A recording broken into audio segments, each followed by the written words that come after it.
राजू और मोहन दो भाई थे और उनकी एक बहन थी जिसका नाम सोनी था।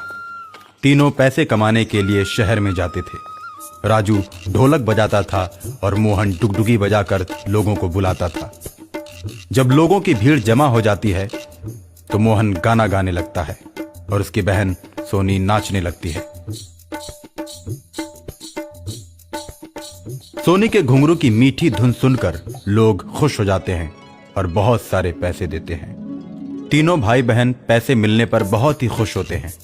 उसके बाद पैसा और सारा सामान लेकर शाम होने से पहले अपने घर पहुंच जाते हैं। पर एक दिन रात के समय सोनी घर के बाहर बगीचे की तरफ डरावनी आवाज सुनती है और आवाज की तरफ खींची चली जाती है। दरवाजा खोलकर उस ओर बढ़ती है जिस ओर से आवाज आ रही होती है। उसके कानों में घुंघरू की मीठी आवाज सुनाई पड़ रही होती है। वो अपने मन में सोचती है, लगता है मुझसे अच्छा नाचने वाली हमें सिखाने के लिए बुला रही है। इसलिए वो तेजी के साथ आवाज की तरफ बढ़ने लगती है। जैसे ही वो पेड़ के पास पहुंचती है वहां एक सुंदर सी भूतनी दिखाई पड़ती है जो कि बहुत ही सुंदर नाच रही होती है। सोनी को देखते ही वो नाचना बंद कर देती है तो सोनी बोलती है, आप हमें अपने जैसा ही नाचना सिखा दो ना। हाँ ठीक है, मैं तुम्हें नाचना सिखा दूंगी, लेकिन मेरी एक शर्त है, मैं नाचना रात को सिखाती हूँ। अगर तुम्हें मंजूर है तो तुम्हारा स्वागत है। ये तो बहुत ही अच्छी बात है।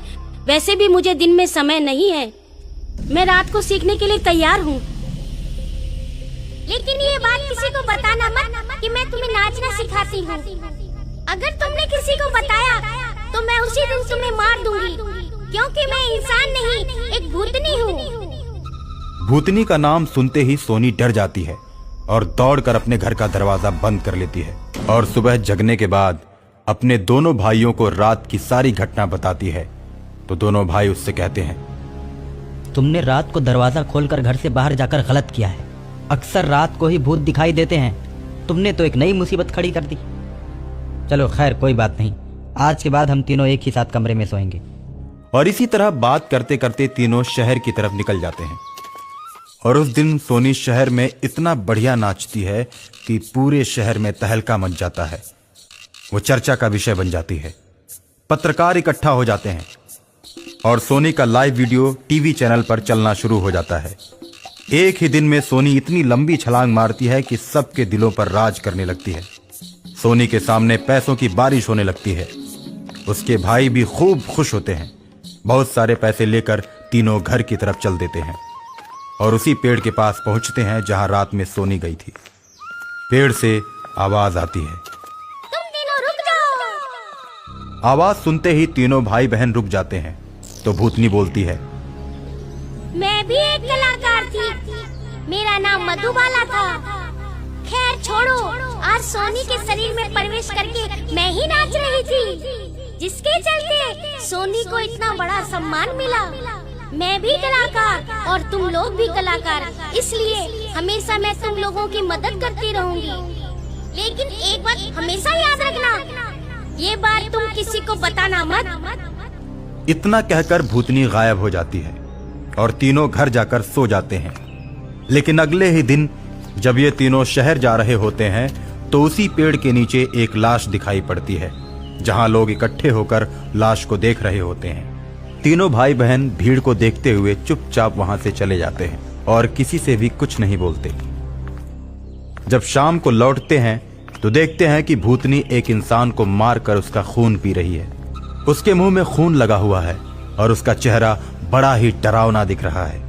कुछ ही देर में वो इंसान का खून पीकर उसे गड्ढे में फेंक देती है और फिर इन तीनों के सामने आती है और कहती है, तुम लोग डरो मत, अभी चारों इंसानों को मुझे मारना है। मुझे मारने में ये दोनों भी शामिल थे।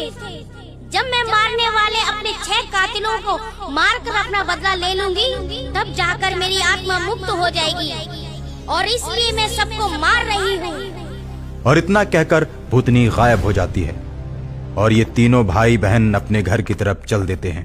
भूतनी एक एक करके सभी को मारकर अपना बदला पूरा कर लेती है और अंत में इन तीनों के घर पहुंचती है और कहती है, मेरा बदला पूरा हो मैं जाने से पहले तुम लोगों को ये बात बता देती हूँ। मेरा नाम मधुबाला था।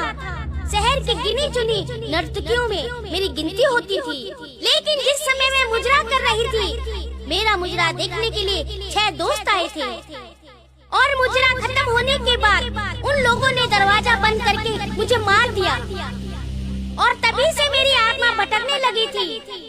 लेकिन आज मैंने सबको मार दिया और अब मेरी आत्मा मुक्त हो गई। अलविदा मेरे दोस्तों, अलविदा।